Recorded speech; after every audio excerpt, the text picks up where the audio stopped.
So our topic for today will all about non-homogeneous linear differential equation with constant coefficients. So nung nakaraan, we discussed about dun sa homogeneous linear equation. So particularly yung mga higher ordered na mga differential equation with constant coefficients. So ngayon naman, medyo magpo-focus tayo dun sa non-homogeneous part na kung saan bukod doon sa complementary function na na-discuss na doon sa homogeneous linear equation, ay aalamin na rin natin kung paano po kukunin yung tinatawag na particular integral na nabanggit before doon sa nakaraang lecture natin. No? So dito alamin natin kung paano ba yung mga solutions pagdating dito sa mga non-homogeneous higher ordered linear differential equation. Although yung ibang topics din nakasama din dito kagaya ng Euler-Cauchy at saka yung mga special second order differential equation ay hindi maituturing mga non-homogeneous, pero isasama na rin natin sa magiging discussion na natin, magiging lecture natin for today. Ayan. So ngayon sisimulan natin yan sa dito sa ating unang topic. But first, kailangan natin malaman syempre kung paano ba mag-solve nga ng mga ganitong klaseng equation using yung mga methods na ating i-discuss later on. Ayan, and kailangan malaman natin ng maigi kung anong method, no? Or kailangan maintindihan natin yung method na gagamitin natin to find the solution of those equations na ating i-discuss natin for today. Ayan. So ngayon, simulan natin dun sa paghahanap po ng tinatawag na particular integral. Ayan. Okay? So dito, ang sinasabi niya dito is the general form of non-homogeneous linear differential equation with constant coefficients, just like yung nabanggit natin nung nakaraan, wherein yung mga itong a sub 0 hanggang a sub n na tinatawag ng mga numerical coefficients ay nakamultiply sa derivatives po ng dependent variable at kasama din pati yung dependent variable. Those sum will be equivalent to this function of x. No? So kung homogeneous linear equation to, yung f of x is equal to 0. However, if this is not equal to 0, therefore, it is said to be non-homogeneous linear differential equation. And dito, hahanapin na natin, bukod doon sa complementary function, hahanapin na rin natin pati yung particular integral. Okay? Na kung saan, magbabase tayo syempre doon sa kung ano man yung value or kung ano man yung f of x. Ayan. Kasi kung homogeneous, syempre hindi naman natin kailangan kunin yung particular integral. Pero dahil non-homogeneous na to, so kailangan na natin siyang makuha. So ito yung ilan sa mga methods na ating i-discuss to find the particular integral. Okay, we're talking about the particular integral here. Reduction of order, undetermined coefficients, and variation of parameters. Ayan, so i-discuss natin yan, isa-isa yung mga yan. No? Ayan. Okay, so ngayon punta tayo dun sa first method, no? Which is yung reduction of order. So dito, ang ginagawa lang naman dito pagdating sa reduction order is sa pamamagitan po ng continuous integration. Ibig sabihin, when you say reduction of order, dire-reduce mo yung order hanggang sa makarating siya dun sa first order. So, let's say, ang given is third order. So, kailangan i-reduce mo yung third order papuntang second order, then hanggang sa makarating ka sa first order. So, pag once na nakuha mo na yung first order, so mas madali mo na lang siyang may integrate. Of course, using yung mga techniques na natutunan ninyo dun sa first ordered linear differential equation. Or first ordered linear differential equation. Ayan. So dito, kailan ba natin pwedeng gamitin ang reduction of order? So unang-una is kapag yung roots ng auxiliary equation are all real. Ayan. So ibig sabihin, hindi pwede dito yung mga complex conjugate. No? So ayun lang yung medyo magiging problem natin. So, yun lang naman ang hindi mo, o yun lang naman yung condition na kailangan. Kailangan yung mga roots na kukunin mo dito, it's either real and distinct o di kaya real at saka equal. No? Ayan. Then, the second one, the order must be not too large. So, wag naman yung masyadong mataas ang order kasi the higher the order, syempre, mas maraming beses kang mag-reduce. Okay? Paano kung 7 order? Halimbawa, 7 derivative ang meron sa equation mo. So, syempre, ilang beses ka mag-integrate and which is too long, no? Napakahaba masyado. Okay, unlike pag third order or second order, medyo kayang-kaya naman yan. And then, syempre yung mga differential equation na ito ay pwede nating express in terms of differential operator. So tandaan natin nga pala, speaking of differential operator, hindi po siya algebraic term. Isa po siyang derivative. Ibig sabihin, kapag meron kang or merong nakatabi sa kanyang function, okay, whether in terms of differential operator man yan or in terms of algebraic or any kind of function, kailangan kunin mo ang derivative, hindi yung gagawin mo lang siyang display. Okay? Hindi po pang display ang differential operator. Isa siyang, or hindi siya algebraic term, isa siyang derivative. Okay? So dito, kung saan, syempre yung mas madali siyang ma-factor. Kaya nga sabi ko nga kanina, yung roots dapat yung auxiliary equation ay dapat all real. Kasi kapag all real, ibig sabihin, mas madali mo ma-factor out. No? Yung function. Ayan. Okay? O yung functional o yung differential equation. Ayan. So mas madali, di ba? So ngayon, ito po yung step by step na gagawin natin. So we are going to write the equation in the factored form. Ibig sabihin, gamit yung gamit yung concept mo sa factoring. Okay? So ifa-factor out muna natin yung nasa left side ng equation. Hindi kaya yung roots ng auxiliary equation. And then let Z is equal to D minus M sub 2 hanggang M sub NY. Ayan. So ngayon ang gagawin natin, ganito siya, no? So ito yung ating ito yung ating factored form. So let's say yung nasa left side, gagawin mo siyang ganyan. Ifa-factor out mo. Ngayon, yung A sub 0 at saka D minus 1 will be retained. No? Mag-retain lang po sila. Pero the rest, gagawin muna natin siyang in terms of letter Z. Ayan, no? Ito. Ayan. So gagawin natin siyang letter Z. Yung D minus M sub 2 hanggang M sub N. Well, again, depende po yan sa kung ilan yung tawag dito. Depende sa kung ano yung order, syempre. Okay, kung halimbawa third order, ibig sabihin kailangan meron kang tatlong factors dito. Syempre, di ba? Kasi third order.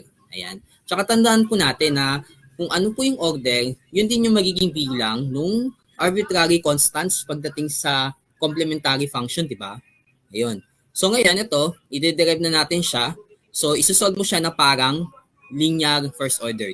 So, yung natutunan ninyo sa first order, yung may P at saka Q. So, balikan nyo lang po yun. Okay, then makukuha mong solution is Z is equal to G of X. Ayan. Pagkatapos nyan, pag nakuha mo na yung Z is equal to G of X, so dito, ang ilalagay mo na sa right side ay yung G of X. Then, equal na nga ito sa D minus M sub 2 multiplied by D minus M sub NY, wherein that is equal to Z. So, continuous lang yung pag-reduce mo ng order. So hanggang sa makarating ka dun sa pinaka-last order. So ito, ang sabi dito, ayan, sa substitute mo yung nakuha mong G of X, okay? Then solve another equation, no? Magsisolve ka ulit ng another first order linear equation in terms of, or gamit yung factor na D minus M sub 2. And then pag nakarating ka na ng D minus M sub N, so substitute lang natin itong W is equal to H of X back to this factor, no, na may D minus M sub 3 pa yan, and then just repeat the procedure hanggang sa makarating ka dun sa last factor. So, kung ano yung magiging pinaka-last factor mo, yun na yung magiging take note, Y sub P natin. Yan. So, yung pinaka, na ito siguro. I think this is not particular integral. I think, okay. O, tama. This will be yung particular integral. Okay? So, syempre yung complementary function, so kung ano yung procedure na ginawa natin dun sa nakaraang lecture.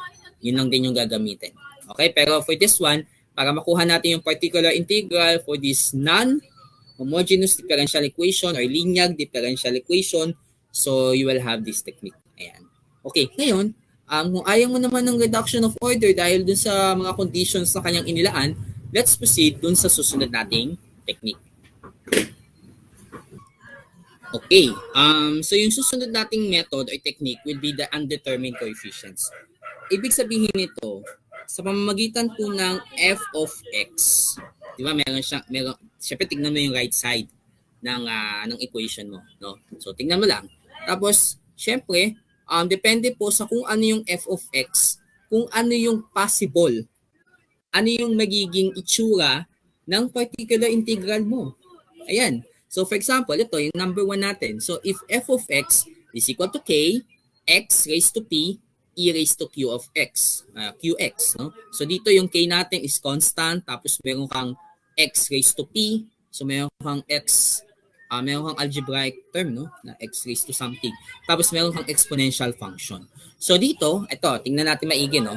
If q is equal to 0 and a sub n is not equal to 0.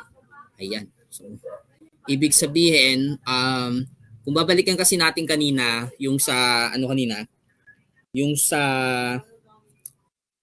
dun sa format natin, 'di ba meron ka dong term na yung ano, 'di ba yung sa dulo plus a sub n y is equal to f of x, 'di ba yan yun? Yan yung sa dulo. Ayan, ito yung tinutukoy mo. Okay. So dito, number 1 natin, ibig sabihin niyan if q is equal to 0. So kung halimbawa, ang f of x mo lang ay let's say ay kunyari let's say 3x squared, ayan. For example. Ganun din tong pangalawa actually, ayan. Okay. So dito sa unang dalawang conditions under this first technique. Ayan. Okay? So example ito. Kasi wala kang e eh. Okay? Wala kang e raised to q of x kasi yung q mo nga ginawa mo siyang 0. Ayan. So ginawa mo siyang parang 1. Ayan. Okay? Pero syempre, magkaiba sila nung condition. So kapag ang a sub n is not equal to 0, you will just have like that. Pero kung meron or kung halimbawa walang a sub n, no? Ibig sabihin wala pong y. Wala kang y na nakikita dun sa differential equation mo, you will use this one. Ayan. Tapos x raised to m. So yung m na yan, magdedepende po yan so kung ilang beses lumitaw yung 0 dun sa roots or kung ilang beses o ilang 0 ang meron dun sa roots ng auxiliary equation mo. Ayan. So kumbaga dito ito madali lang 'to eh kasi kung visible yung y, no? Pero kung hindi po siya visible, so we will have this restriction here. Okay. Ngayon, pag may kasama na pong exponential, ito na po siya. Okay? So take a look at the difference, no? Kapag yung a sub n is not equal to 0, so simple lang siya, 'di ba? Ayan. Okay? Kung ang q is equal to 0, ganito lang siya. Kung hindi naman siya equal sa 0, lalagyan mo lang siya ng e raised to q of x. Qx, no? Ayan. Pag ang a sub n is not or is being equal to 0 na, so magkakaroon ka lang naman ng x raised to m. Ayan. Okay. Para dun sa ating pangalawa, okay, ito yung kapag may cosine o di kaya pag may sine. Ayan. So tingnan niyo lang po maigi. Ito yung kanyang pinaka-general form ng particular integral. Siyempre, depende po kung ano yung present. Halimbawa, let's say, ang present lang is yung cosine lang. So, siyempre, hindi mo naman kailangan yung e raised to qx, hindi mo naman kailangan tong x raised to m, hindi naman kailangan yan. Okay? So, ang matitira lang yata dito will be a sub 0, I think. Kasi, siyempre, ito magiging 0 lang to, wala yung mga p, tapos wala rin tong x raised to m. So, ganun lang naman siya. Of course, depende naman po kung ano yung available. Okay? So, just check lang maigi kung ano lang yung available. Siyempre, kung ang given lang naman or ang given na f of x cosine dx, wala tong mga to, edi just itanggalin mo lang naman yung mga terms na hindi naman kasali. Okay?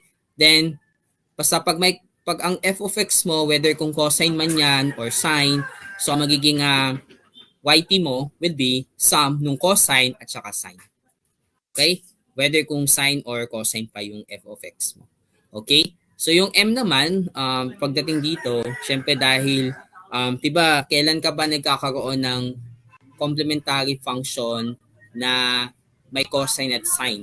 Kapag yung roots ng auxiliary equation mo dun sa homogeneous ay, ano tawag dun? Complex conjugate. Ayan. So kung mapapansin nyo dito, meron tayong complex number dito. Ayan, a plus bi. Ayan, kung ilang beses daw yung nag-appear. Ayan. Okay. Then sa number 3 naman, so kung yung una, no, yung unang dalawa will be depende kung anong klaseng function, whether kung trigo, algebraic, or um, exponential. Pagdating dito sa ikatlo, is kapag yung f of x is constant, well, madali lang to. Kung present yung y, kung halimbawa present yung y kasi yung a sub n mo is not equal to 0, so therefore, mas madali lang makuha yung y sub p. So yung f of x, i-divide mo lang sa a sub n. Ngayon, kung hindi naman, well, let's say yung a sub n mo ay being equal to 0, so you will have this one. F of x times x sub c, or x raised to c, I mean, divided by a raised to, or a sub n minus c multiplied by c factorial. Yang c na yan is the order of the lowest derivative. So yun yan. Okay, madali mo ma-determine yan. Tignan mo lang kung ano yung pinakamababang derivative na meron. Kung ang a sub n is being equal to 0. And then, a sub n minus c, kung ano man yung coefficient ng lowest derivative. So, yan yung mga gagawin natin para malaman natin kung anong form nung particular integral, no? Ang meron dun sa non-homogeneous linear equation. So, sa pamamagitan po ng paghahanap din ng undetermined coefficients na yan. So, para medyo mas para mas simplehan lang natin, no, ng maigi. Okay. Itong ililista ko lang naman is kapag yung a sub n is not equal to 0 lang naman, syempre. Okay? So, if a sub n is not equal to 0, so we can have the following. So, kung halimbawa, yung f of x mo, so let's say yung yp, so kapag ang f of x mo is, let's say, k e raised to, bigyan namin natin, that's q, no? Q ba? Okay, q. K e raised to qx. Yan, k e qx. So, magiging y sub p mo, simple lang. So, ang y sub p mo will be equivalent to a, okay, gagawin siyang a para mas madali, di ba? A e raised to qx. Yan. Okay? So, ayan siya. Ayan. Ngayon, kapag yung susunod naman is, halimbawa, kx raised to p. Yan. Okay? kx. Yan. Medyo ayusin lang natin. Okay. Kx raised to p, yung ating y sub p, o yung f of x, I mean, yung magiging y sub p mo will be equivalent to, a x raised to p plus b x raised to p minus 1, okay, plus plus hanggang makakating ng a sub 1x plus a sub 0. Ayan. Okay, so yan yung magiging y sub p mo. Okay. And then, kapag yung k mo naman o yung f of x mo is whether it's k cosine bx or k sine b sub x, ayan, we can have this y sub p wherein we have a cosine bx, ayan, plus b sine bx. Ayan, okay? But of course, kaakibat itong method na to, guys, kailangan tingnan nyo rin kung anong itsura nung complementary function nyo. Kasi kung halimbawa, let's say, yung complementary o yung complementary function nyo, let's say, may cosine na, may sine pa. So, kailangan yung particular integral mo medyo mag-a-adjust. Okay? So, yung ginagawa natin kapag may mga repeated, so mag-multiply ka lang ng x. So, ganun lang yung gagawin mo. Okay? Just in case na halimbawa, yung complementary function mo at saka yung particular integral na iyong i-declare is magkaparehas. Hindi pwede magkaparehas, guys, ha? Okay, hindi pwede magkaparehas yung format nung sa complementary at saka nung sa particular. Kailangan medyo baguhin mo yung sa particular. I-adjust mo. Okay? By use or by multiplying x. Or kung halimbawa, pwedeng x squared, depende. Ayan.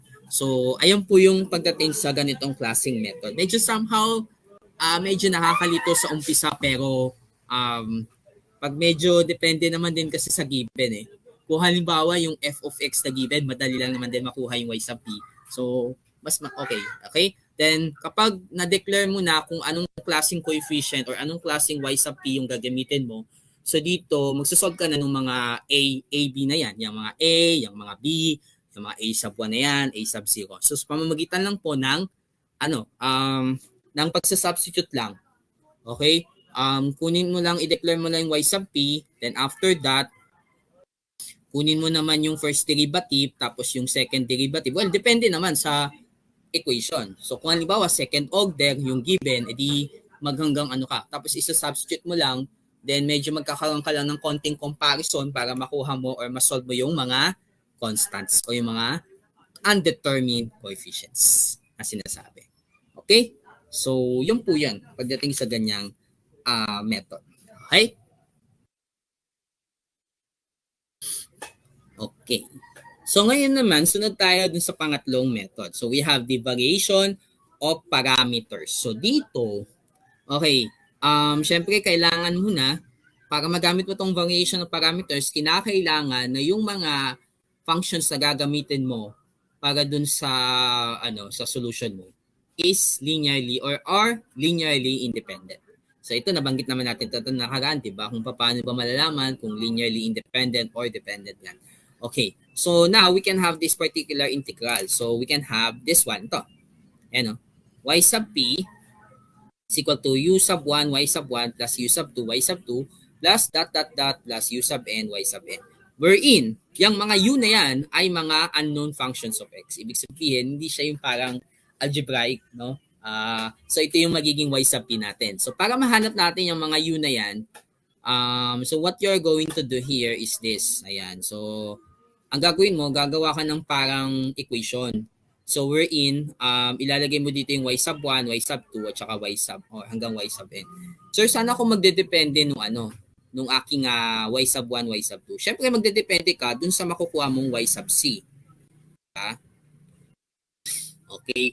Sa kung ano yung makukuha mong y sub c. So dito kinakailangan muna, makuha niyo muna yung complementary function bago kayo mag-proceed sa particular integral.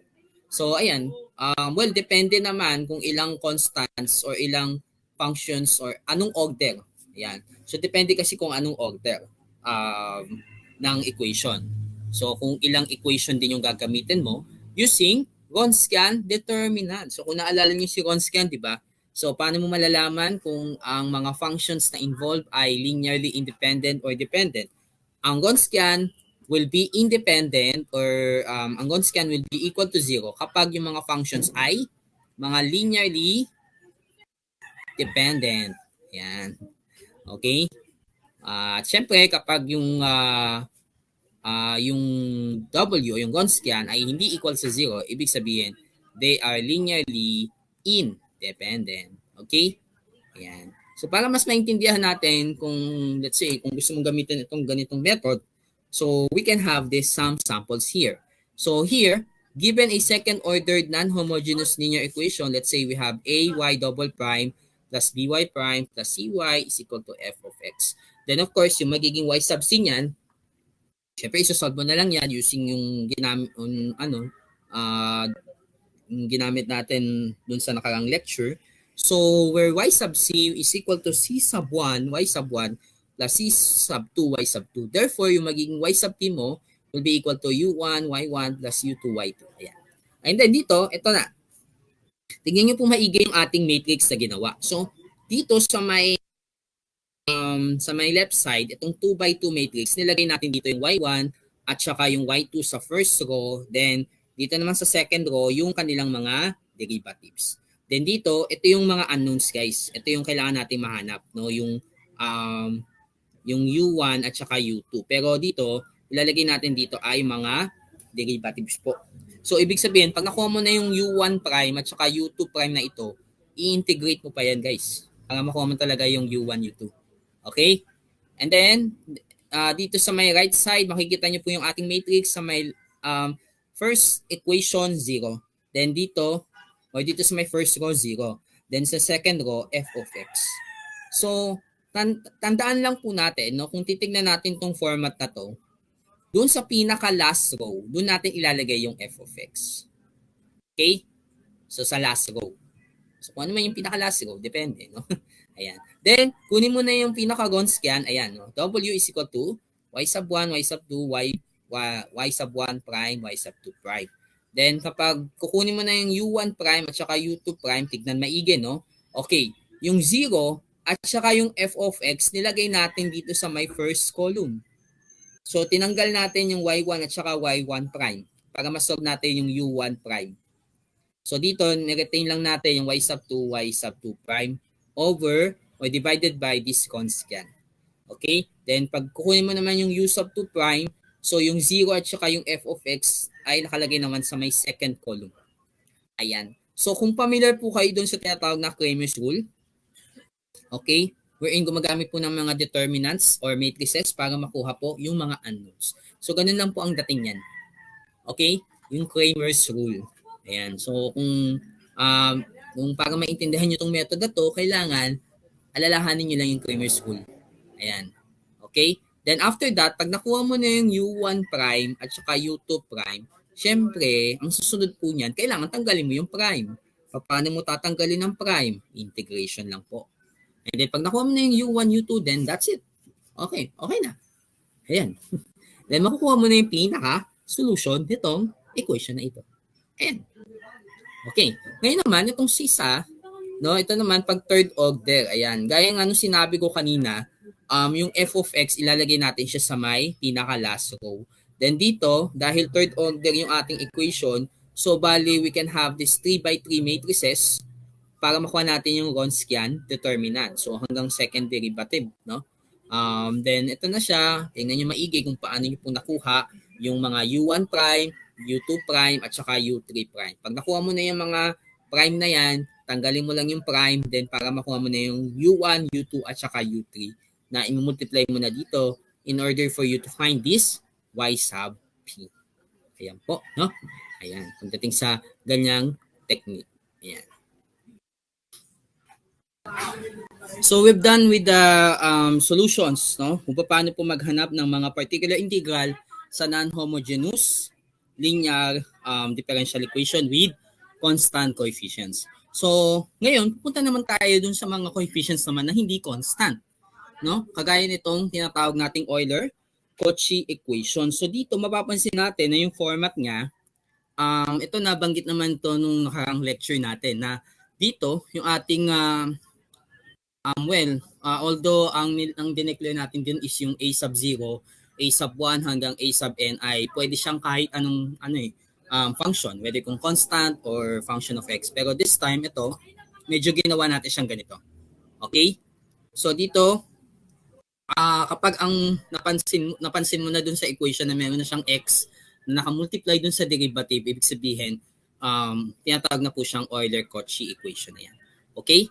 So, well, yung f of x naman dito, it can be 0 or it can be not. No? Siyempre, kung hindi siya equal sa 0, ibig sabihin, non-homogeneous yan. Pero kung equal siya sa 0, kagaya nitong example natin dito, ayan. No? Okay, if the second ordered homogeneous Euler equation or Euler-Cauchy equation, which is that's of this one, ax squared y double prime plus bxy prime plus cy is equal to 0. Therefore, its auxiliary equation is am squared plus b minus a or quantity b minus a m plus c is equal to 0.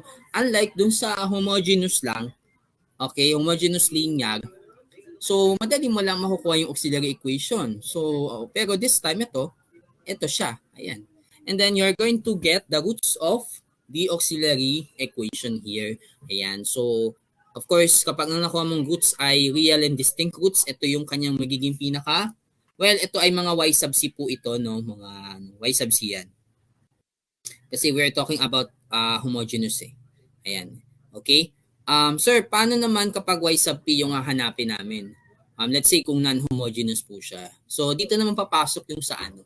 Well, pwede kayong gumamit ng dito ng variation of parameters naman kapag hahanapin si y sub c. Ayan.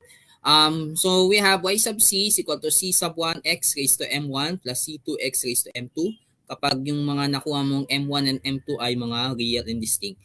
Kapag naman real and repeated, so maglalagay ka naman ng ln of x. Unlike dun sa homogeneous linear, ang nilalagay lang natin is x, diba? Tapos ito e. Ayan. Tapos pag conjugate complex, so ito siya. Ayan.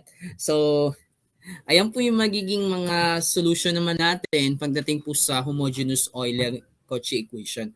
Okay? Pero pag non-homogeneous naman siya, syempre kung kukuha ka ng y sub t, ito, you are going to use variation of parameters. Ayan. So, pagdating po sa Euler-Cauchy equation. Okay. So, now let's have this another topic then, but it might be not be part na, hindi na siya part talaga nung topic natin which is about the non-homogeneous linear equation. But this is an additional, no? Paano kung let's say yung mga equation, no? O yung particularly yung mga second order differential equation is something na medyo kakaiba. Okay, so here are some special cases of the second order differential equation that you can reduce into first order. Ayan, so syempre depende po sa kung anong format nila, no? Kaya mo ito gagamitin. So, number one is, let's have this one. Ayan. Kapag naka-format po siya na d over dx, then dy over dx plus py sa loob niya. So, ibig sabihin, kinukuha mo yung derivative po ng dy over dx plus py with respect to x. Yan, nakuha niyo yun. Again, the derivative of dy over dx plus py with respect to x. Then that will be equivalent to q. Of course, yung p and q dyan ay mga functions of x. So what you're going to do is to let u is equal to dy over dx plus py. So, ibig sabihin, gagawin mo muna siyang tong u, no? So, para yung q, maging equal siya sa du over dx. Then, of course, get the integral of q para makuha mo yung u. So, you can have integral of q dx plus c sub 1. Then, after that, solve this linear equation, dy over dx plus py is equal to integral of q dx plus c sub 1. So, paano mo siya gagawin? Of course, yung magiging integrating factor mo is, di ba? Yung e raised to p dx. So, yung magiging pinaka-solution mo will be this. Y is equal to, or dapat i-ano pa natin, y e raised to integral of p dx is equal to integral of integral of q dx. Diba? Medyo nakakaano, no? C sub 1, tapos nakamultiply pa yan sa e raised to integral of p dx.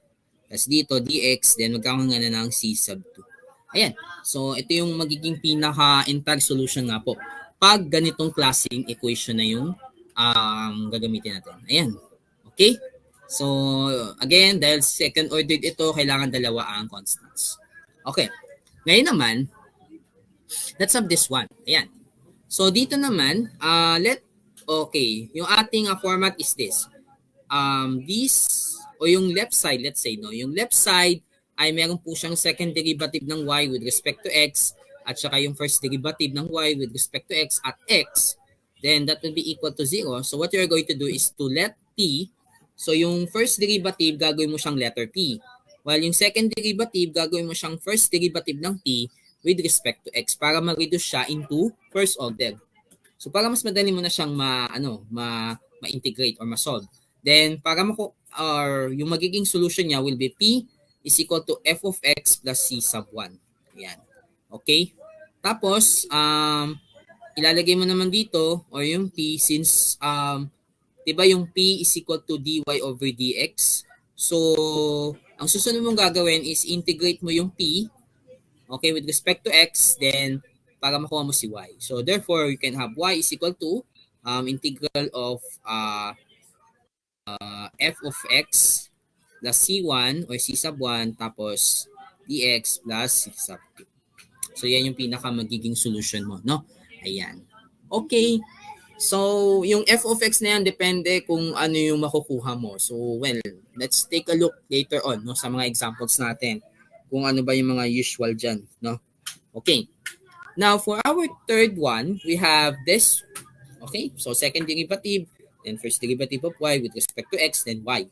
So, in this case, so ang gagawin natin, so of course, you are going to let p is equal to dy over dx. But this time, yung ating dp over dx, dahil syempre equal nga siya sa second derivative, eh gagawin natin siyang pdp over dy. Kasi wala naman tayong dp o wala naman tayong wala naman tayong x dito, no? So, we have this pdp over dy. So, paano ba to nangyari? So, sige, tingnan natin, no? Kasi, yung ating, okay, well, ito, yung p is equal to dy over dx nga, no? Okay, so yan nga siya, no? Ayan. Tapos, we can have, since ito ay second derivative, sige, isipan natin kung paano natin ipapasok dito na um, hmm, okay. I think yung dx, okay, since you have this one, sige, ano natin, ayusin natin ng konti para medyo masundan natin kung paano natin siya gagawin. Okay, or paano siya nangyari na ganun, no?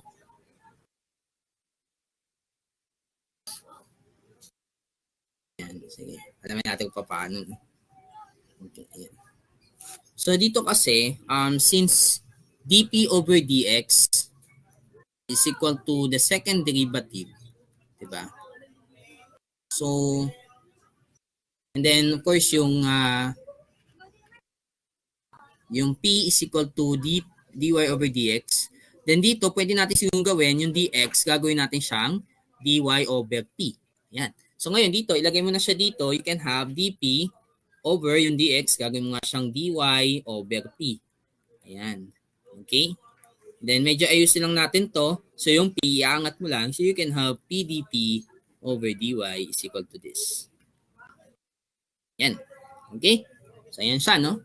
Yan. Then, ayan, para mag-reduce mo siya into the first order, then the solution will be like this. Ayan.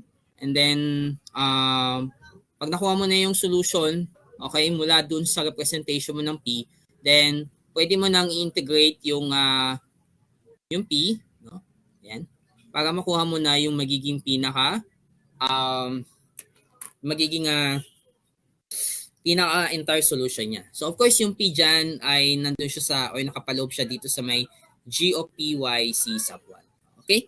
So, ayan. Ang pagdating nga po sa mga solutions nga po ng non-homogeneous linear differential equation and other special differential equation.